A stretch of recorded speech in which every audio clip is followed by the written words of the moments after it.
Tu crois un jour je te laisserai tomber pour un détail. Salut à tous. Vous avez déjà pour certains vu la première vidéo de la série Ose être toi dans le monde artistique. Aujourd'hui, c'est Vienna Pezzuto que j'ai vraiment l'honneur d'accueillir. C'est quelqu'un que je connais maintenant depuis 2-3 ans. Ouais, ça va faire presque 3 ans. Ouais. On a travaillé ensemble en fait. Vienna a participé à The Voice Belgique, The Voice numéro 6. Je ne me suis pas trompée. Et puis on s'est rencontrés quand elle a décidé de préparer son prime. Donc effectivement, maintenant, ça fait un petit moment qu'on se connaît et qu'on travaille ponctuellement ensemble quand elle a envie de préparer quelque chose de particulier. C'est toujours assez chouette. Vienna, salut. Salut. Du coup, je suis super contente de te recevoir ici. Mais moi aussi, merci. Donc, tu vois un petit peu à quoi va ressembler l'interview. L'idée, c'est vraiment de se dire qu'on est entre nous, qu'on papote entre nous, et c'est d'essayer de voir un petit peu, à travers tes yeux, ta vision du monde artistique et de la façon dont tu t'y sens, dont tu t'y retrouves, de la façon dans laquelle tu évolues dans ce monde. Moi, je sais que déjà en 3 ans, j'ai déjà vu des choses, en tout cas au niveau de la personne et de l'artiste que tu es. Je ne t'entends pas tous les jours, mais à chaque fois qu'on se revoit, je trouve qu'il y a quelque chose de différent. Donc, je sais que c'est un monde dans lequel on évolue souvent assez vite quand on commence à rentrer un peu dans un cycle où on prend l'habitude de faire de la scène ou de faire des émissions, etc. Du coup, c'est vrai que souvent, ça donne un coup de boost. Donc voilà, c'est un peu ça qu'on va voir ensemble. Vraiment, l'idée, c'est d'être le plus chouette possible entre nous, comme s'il n'y avait pas de caméra, ou presque. Et puis de ne pas hésiter voilà, à me dire tout ce qui te passe par la tête par rapport aux quelques questions que je vais te poser. On n'est pas obligé de s'attarder 3 heures sur chaque question. En revanche, si tu as envie, si certaines choses te viennent à l'idée, même qui n'ont rien à voir avec la question, mais qui font boule de neige, tu es chez toi. Ok, merci. Ok. Alors, je vais quand même te demander de te présenter un tout petit peu plus, j'allais dire profondément, aux personnes qui nous regardent, artistiquement, un petit peu aussi humainement, bien sûr, puisque l'un va rarement sans l'autre.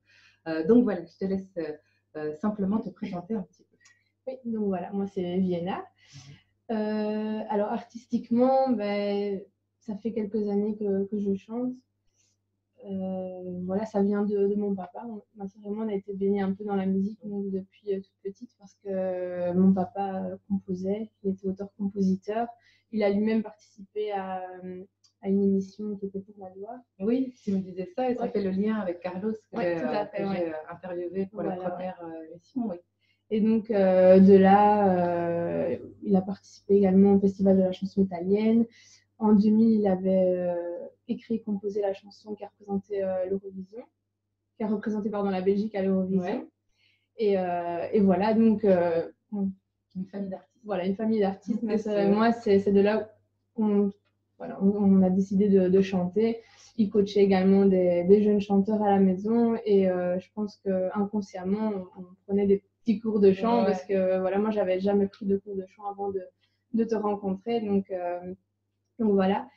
Et j'ai commencé à jouer du piano vers l'âge de 8 ans. Oui, parce que ça va être musicienne aussi. Alors, on va dire pianiste, parce que j'ai tendance, en tout cas, je suis de celles qui pensent que quand on est une chanteuse ou un chanteur, on est déjà musicien d'une certaine manière, mais en tout cas, en plus de ça, tu t'accompagnes d'un instrument. Oui. C'est assez chouette. Et voilà, et c'est parti de là, en fait. Et puis à l'école, il y avait des représentations musicales et c'est là que je me suis dit, voilà, j'aime chanter. Et puis est arrivé The Voice et voilà. L'occasion voilà, d'être sous le feu des projecteurs et c'était vraiment une chouette expérience. Et j'ai appris beaucoup sur moi-même. J'ai acquis beaucoup d'assurance. Je me suis sentie vraiment changée. Et voilà, donc ça c'est pour parler du côté artistique. Sinon, je travaille également. J'ai fait des études de traduction. Et voilà. Ok. Voilà, comme ça, vous commencez à connaître un petit peu mieux mon invité. Alors donc, je le dis à chaque fois parce que donc, le sujet de ces petites émissions, c'est ta vision des choses au niveau artistique, au niveau du monde artistique. Et la particularité, c'est que d'une certaine manière, mes questions sont à peu près toujours les mêmes. Donc, ça me permet aussi, pour des questions assez semblables, de voir vraiment chacun. L'idée, c'est vraiment de voir le monde artistique au travers les yeux des différents artistes. Pas uniquement des chanteurs d'ailleurs, mais en tout cas au travers des yeux des différents artistes. Donc, je pense que ce sujet est aussi simple qu'il est compliqué ou qu'il est complexe. Il n'y a jamais rien de vraiment simple dans le milieu artistique, je pense. Ceci dit, il n'y a jamais rien de vraiment simple dans quel que soit le milieu qu'on aborde, sauf à partir du moment où on décide que c'est simple. Et c'est, je pense, la meilleure des choses à faire au départ. Et donc, je vais commencer avec ma première question. Elle porte plus sur la personne que tu es, sur l'être humain que tu es. Et ma question est, est-ce que tu penses avoir compris aujourd'hui, on va pas révéler ton âge parce que tu es une femme, mais en tout cas, en tant que jeune adulte, est-ce que tu penses aujourd'hui avoir déjà compris qui tu es, humainement, avant même de se poser la question au niveau artistique? Honnêtement, je pense que c'est une période de ma vie où je commence à comprendre. J'ai encore beaucoup de choses à découvrir et je me pose encore énormément de questions aujourd'hui. Et ça, voilà, depuis toujours, je me suis toujours demandé qui j'étais, ce que je voulais dans la vie. Et je pense qu'encore aujourd'hui, voilà, je découvre pas mal de choses. Et je dirais pas qu'aujourd'hui j'ai compris qui j'étais, mais que je commence voilà, à savoir plus ou moins ce que je veux. Et j'étais quelqu'un de très très timide en fait avant. Je le suis toujours un petit peu, mais bon, c'est une partie de moi que j'aime cacher parce que c'est pas forcément un trait de mon caractère que les gens voient directement en m'abordant. Mais ouais, j'étais quelqu'un de très très réservé et pas mal d'expériences de ma vie ont fait que j'ai pu voilà, prendre plus d'assurance, aller plus facilement vers les gens. Je suis partie 1 an aux États-Unis après mes secondaires. Et je pense que ça m'a vraiment changé complètement. Donc, à 17 ans, partir seule. Ouais. Voilà, quand on vit toute sa vie avant ça avec une sœur. Oui, voilà, exactement. Donc, je pense que j'avais pas trop le choix que d'aller vers les gens parce que j'étais seule. Personne autour de moi parlait français. Donc, voilà, déjà, ça, c'était une expérience assez enrichissante. Et puis, pour encore parler de ça, l'expérience de The Voice, ça m'a vraiment changé, surtout au niveau de la gestion du stress. J'étais toujours stressée pour n'importe quoi. Et ici, je prends beaucoup plus de recul. Et voilà, donc je ne dirais pas donc, que j'ai compris aujourd'hui, mais que je commence à voir un peu ce que je veux. Et surtout quand on est lancé dans le monde du travail, maintenant, on apprend aussi énormément. Donc, voilà, c'est une nouvelle étape. Voilà, exactement, c'est en cours. Chouette. Et si je te pose la même question en tant qu'artiste, est-ce que tu penses avoir des réponses à tes questions en tant qu'artiste aujourd'hui? Alors, je pense que je répondrais plus ou moins la même chose. Depuis The Voice, je me suis rendu compte que je pouvais peut-être faire quelque chose en tant qu'artiste parce qu'avant ça, j'avais pas du tout confiance en moi. Je m'étais inscrite une première fois à The Voice à la saison 4, je pense, et j'avais pas été retenue. J'avais envoyé une vidéo, j'avais été appelée pour passer un casting et puis plus de nouvelles. Donc, c'est vrai qu'à ce moment-là, ma soeur avait participé avant moi, donc je me disais, bon, ben, j'ai pas le niveau, donc voilà. Oui, c'est vrai que c'est dommage qu'on se dise ça. C'est pas tout à fait le sujet, mais il faut faire. Je m'adresse plus exactement là-haut. Je m'adresse aux personnes qui ont envie de faire The Voice, n'importe quelle émission en fait, de ce genre-là, quel que soit leur âge. Je pense que c'est quand même important de savoir que ce n'est pas forcément une question de niveau. Il y a beaucoup de demandes pour faire ce genre de casting-là. Et je pense qu'il y a un peu de tout. Il y a une question de, c'est pas, pour la personne en question, c'est peut-être pas le moment, c'est peut-être pas l'endroit. Très souvent, et j'ai fait partie de ces gens-là, puisque moi aussi, alors à la grande époque, j'ai fait pour la gloire, mais après ça, j'ai été aussi retenue dans les derniers de Star Academy et de Belle Star. Mais très souvent, on se rend compte que quand on a passé des castings pour lesquels on n'a pas été pris, je dis ça parce que souvent je vois sur les commentaires sur ma page des gens qui sont un peu mitigés sur la façon dont se font les castings, etc.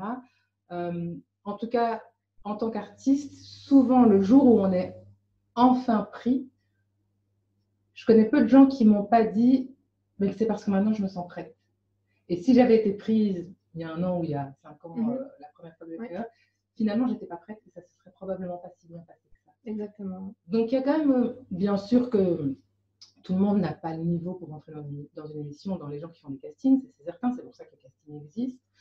Mais une fois qu'on n'est pas pris et qu'on a quand même un certain niveau, c'est bien souvent, d'abord parce qu'il y a du monde, et puis ensuite parce que, ben oui, quelque part, quelque chose en nous n'est pas prêt et ça se ressent certainement au moment du casting et c'est pas forcément une question de niveau.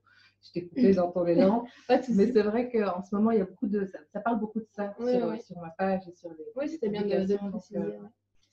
Et voilà, donc exactement, je me suis dit, plus tard, en fait, j'étais simplement pas prête. Et le conseil que je pourrais également donner, c'est de persévérer, de continuer de croire en ses rêves. C'est pas parce que voilà, on connaît un échec que tout va s'effondrer. Et au contraire, c'est justement ça qui nous apprend à être plus forts et à se battre et travailler, parce qu'il n'y a pas de secret. Voilà, on peut avoir un certain talent, mais si on ne travaille pas, je pense que on peut pas, je ne veux pas dire on peut pas aller plus loin. Bon, forcément, il y a toujours des personnes qui ont un talent inné, mais voilà, ça demande toujours du travail. Et c'est ce que j'ai fait et je me suis réinscrite 2 ans plus tard, parce que entre ces 2 ans, je suis partie à l'étranger, donc j'avais pas forcément le temps l'année suivante.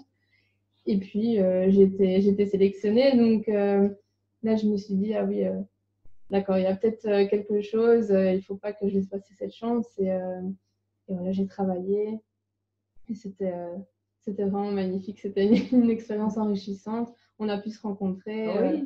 Tu m'as énormément aidée en tout cas. Merci pour passer ce prime.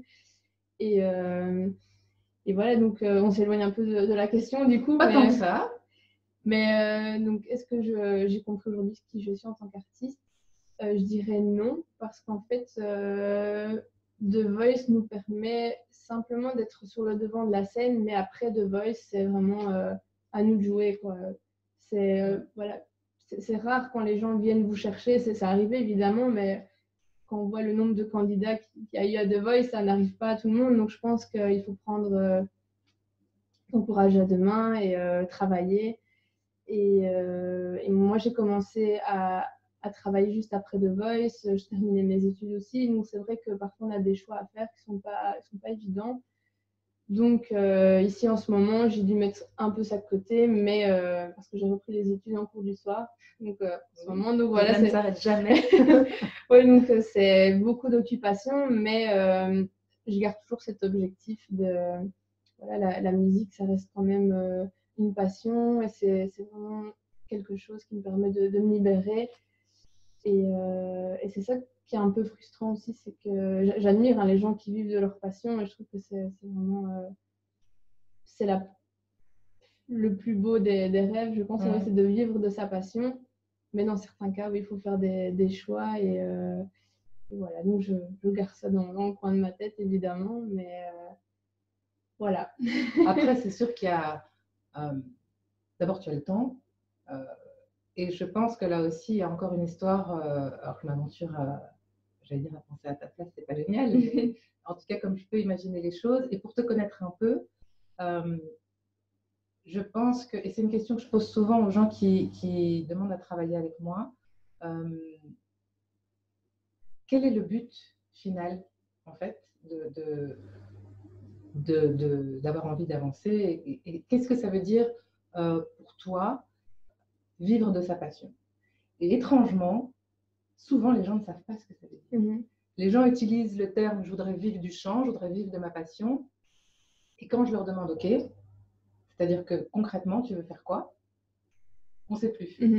On a plein d'envies différentes, mais en fait, on ne sait pas exactement. Et je crois que le jour où on sait exactement ce qu'on veut faire, ce que veut dire pour nous vivre de sa passion, trouver d'abord son style musical, c'est important, à partir dans n'importe quelle proposition parce qu'on nous la propose. Et je sais que tu as été abordée pour plein de choses aussi, ou en tout cas pour différents projets. Et on s'est bien rendu compte que tous les projets ne sont pas faits pour toi, comme pour n'importe qui d'autre. Donc déjà, avoir une idée plus précise de ce qu'on a envie d'être artistiquement. Et je me rends compte, pardon, je me rends compte donc avec le temps que plus, alors ça c'est un travail que moi je fais aujourd'hui avec les gens avec lesquels je travaille, mais plus on arrive à s'approcher de ce que ça veut dire pour telle ou telle personne vivre de sa passion, vivre de la musique, vivre du chant, à ce moment-là, il y a comme un déclic qui fait que tout d'un coup, on va oser aller ouvrir des portes qu'on n'osait pas aller ouvrir. Tu disais, on a des choix à faire, des priorités à mettre, et c'est totalement vrai, d'autant plus quand on ne sait pas encore exactement vers quoi on veut aller. C'est dommage de se lancer dans le vide sans savoir où on va se lancer. Une fois qu'on sait exactement où on veut se lancer, c'est plus facile de faire éventuellement basculer la priorité, tout en restant bien sûr toujours le plus raisonnable possible. C'est évident, mais c'est sûr que si on ne se jette pas dans le vide, on n'ira pas, en tout cas, de toute façon. Mais c'est vrai que je suis assez, pas totalement étonnée de ta réponse, puisqu'effectivement, je pense qu'il faut déjà savoir exactement, avoir une cible très précise pour pouvoir savoir vers quoi on va. Et par contre, je trouve que, pour la petite histoire, depuis qu'on se connaît, tu as déjà fait un grand chemin là-dessus, quoi.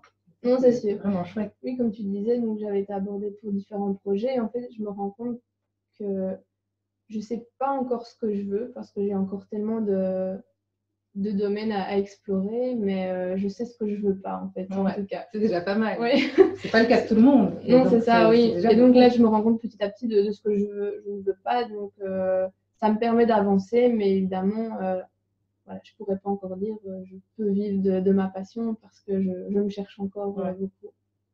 C'est un bon moment aussi, le moment où on se cherche. Hein, oui.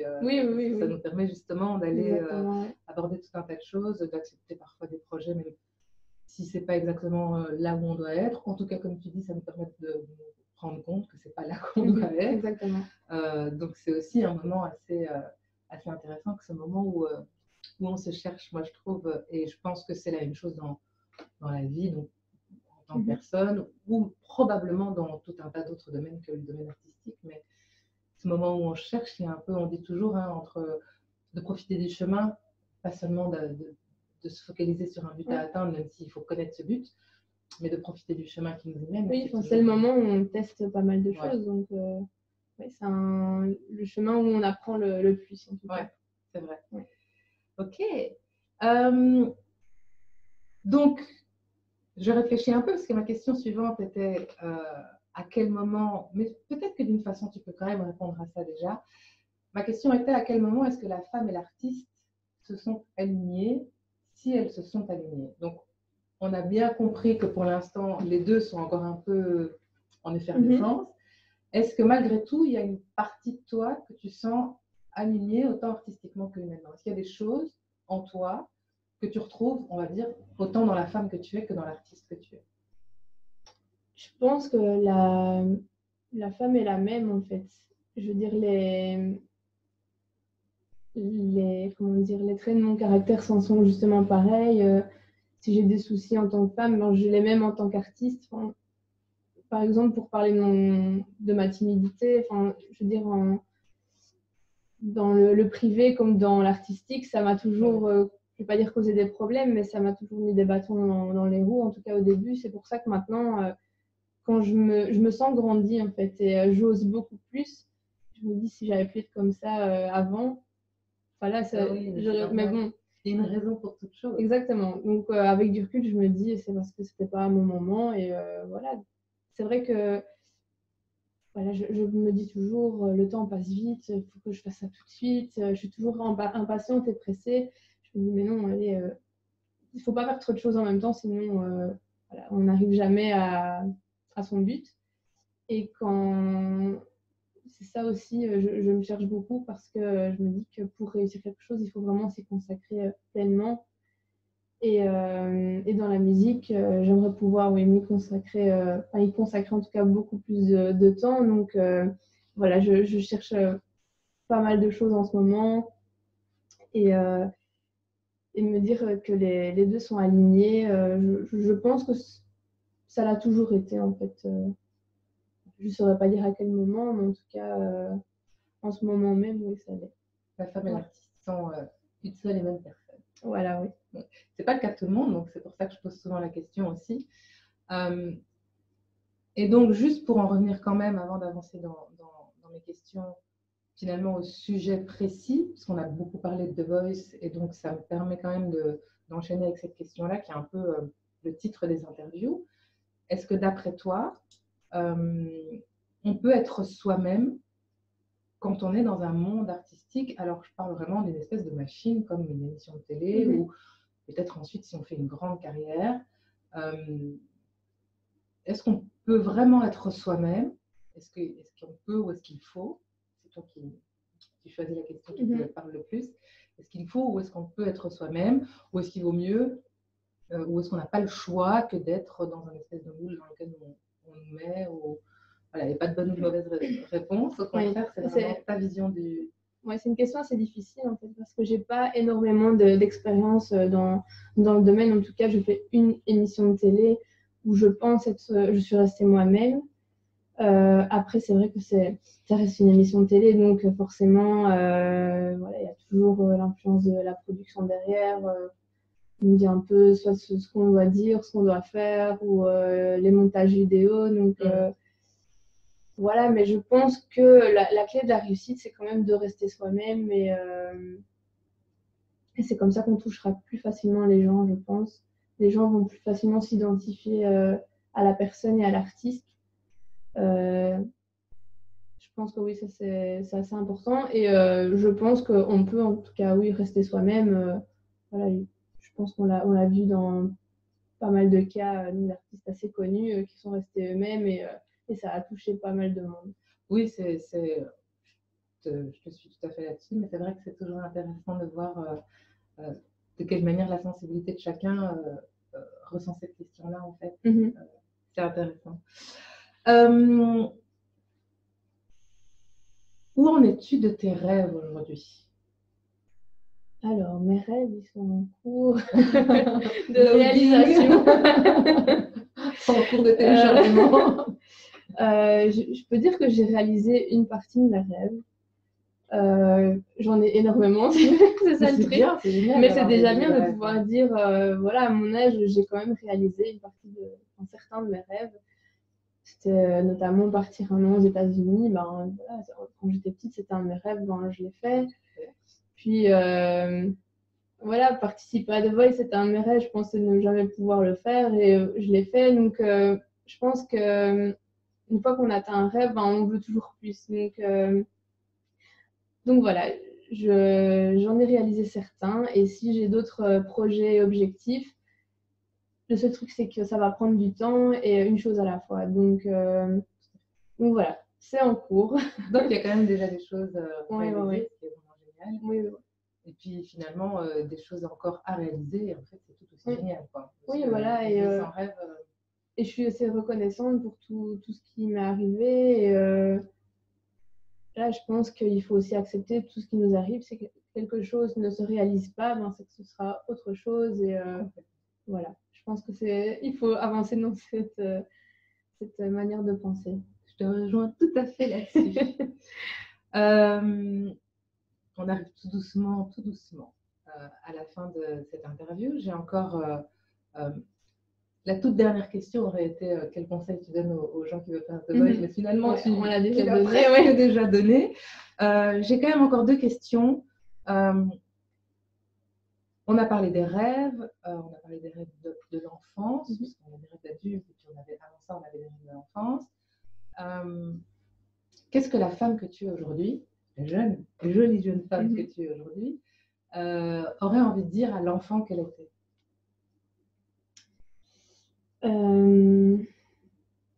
Moi, je suis fière de ce que tu es devenue.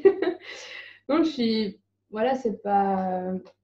Voilà, j'ai pas envie de paraître prétentieuse ou quoi que ce soit, mais c'est vrai que je suis assez fière parce que je pensais jamais que je serais arrivée ici aujourd'hui. Je pensais pas que j'aurais pu voilà, travailler directement après mes études, ou justement arriver à la fin de mes études. Donc, oui, je suis fière de toi, et tu as fait encore mieux que ce que tu aurais pu espérer. Donc, voilà. C'est chouette. Ouais. Tu m'as mis des frissons. Non, c'est bien. Et non, c'est pas prétentieux. C'est important de pouvoir se dire qu'on est fier de ce qu'on a fait, que ce soit une petite chose ou une chose énorme. quand on a eu envie de faire un truc et qu'on l'a accompli, Ouais. on est touchés toutes les deux. Hein. Non, c'est super important d'être fière. Mhm. Et moi aussi. Merci. Bon, on va arrêter de pleurer.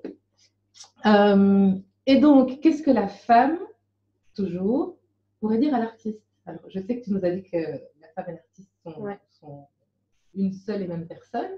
Peut-être malgré tout que la femme voit les choses avec, je ne sais pas, quelque chose de plus terre à terre ou quelque chose qu'elle est plus motivante pour l'artiste. Mhm. Qu'est-ce que la femme dirait à l'artiste?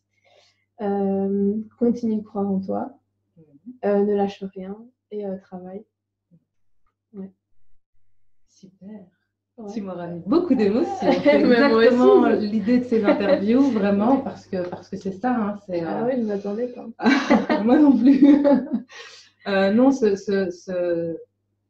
ce monde artistique dans lequel on vit, il n'est pas toujours simple, il n'est pas toujours, tout se passe pas toujours comme on a envie que ça se passe. Et malgré tout, et c'est ça aussi, hein, ces interviews, c'est de se dire, on a fait des choses, quoi. On a avancé, on a rencontré des gens, on a grandi. Tu vas vraiment te pleurer. Et donc voilà, c'est vraiment la particularité de ces interviews. Et c'est pour ça que j'ai envie de les faire comme on les fait, c'est-à-dire de façon assez cool. On discute entre nous, on ne regarde pas, désolé, hein, énormément la caméra, mais parce qu'on a cette envie de se livrer entre nous.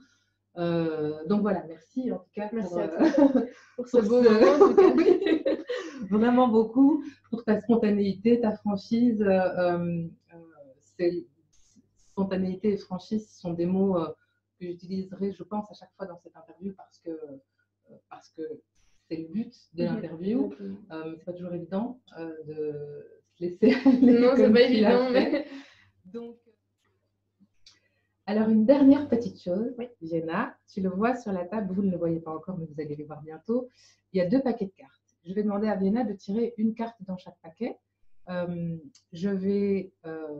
Tu peux les mélanger toi, si tu veux. Souvent, je mélange moi-même, mais tu peux les mélanger toi.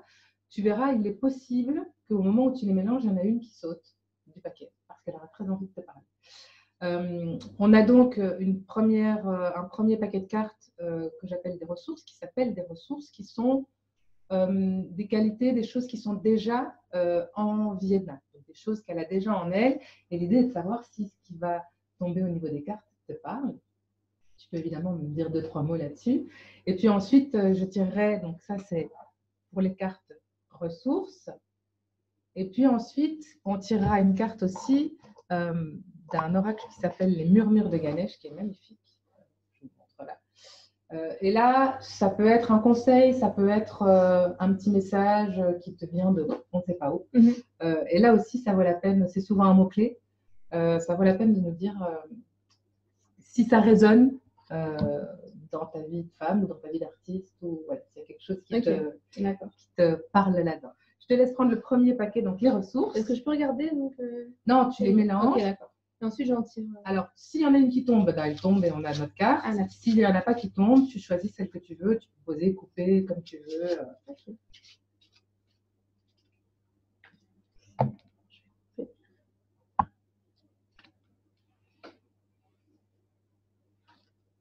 La foi.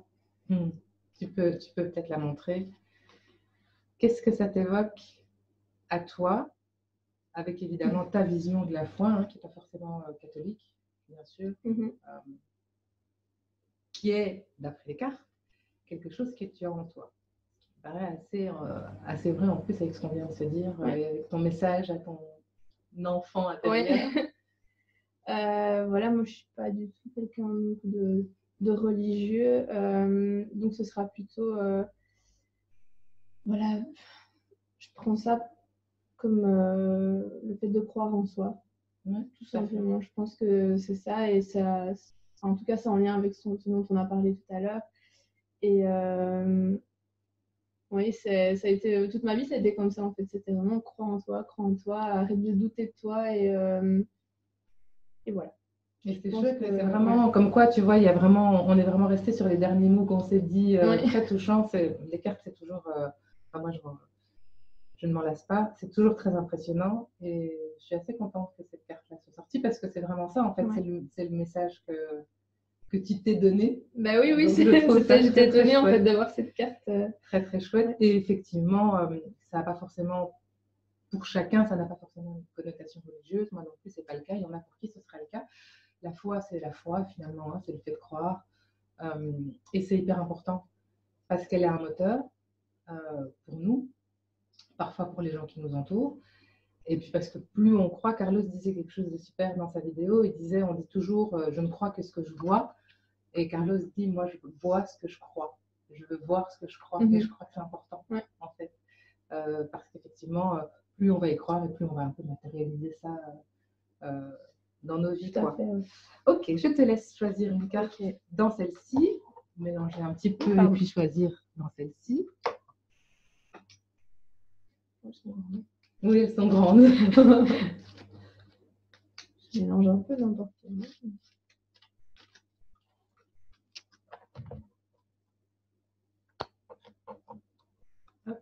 Et voilà. Guérison. Guérison. Est-ce que le mot, avant que moi je t'en parle, ça te parle? Le mot guérison ne me parle pas parce que je l'aurais peut-être pas employé de cette manière, mais si je peux faire un lien avec notre interview, je vois le fait d'avoir changé, justement, d'être guéri de cette timidité, ce manque d'assurance et d'avoir évolué en fait vers une femme beaucoup plus qui a beaucoup plus d'assurance. Donc c'est comme ça que je le vois. C'est une très jolie façon de le voir, sans compter que généralement, ce que toi, tu vas ressentir dans la carte, c'est forcément juste. Parce que ça vibre en toi, en fait, ça résonne comme ça chez toi. Ça peut également être... ça peut également être qu'il y a encore des choses à guérir, peut-être, pour avancer, pour grandir encore en tant que femme, pour grandir encore en tant qu'artiste. C'est souvent le cas, on a tous des choses à guérir. Bien cachées au fond de nous, qu'on a bien mis loin pour ne pas trop s'en occuper, dont on devrait un jour s'en occuper. Ça, c'est sûr. Donc, ça peut être ça aussi, mais je trouvais cette interprétation plutôt chouette. Ce fait d'avoir, peut-être par le côté artistique, déjà grandi et guéri certaines choses. Donc, voilà. Ici se termine notre interview avec Jenna. J'étais vraiment ravie de te recevoir, ravie de vous la présenter. Foncez voir sur sa page Facebook, évidemment, Jenna Pezzuto. La prochaine personne que je recevrai sera Maureen Lewis. On reste dans The Voice. L'interview devrait paraître probablement début décembre, quelque chose comme ça. N'hésitez pas à commenter cette vidéo et surtout à aller découvrir Jenna. Merci à tous. Merci bye beaucoup. Bye. Salut. Parce que c'est toi le seul à qui je peux dire qu'avec toi je n'ai plus peur de vieillir.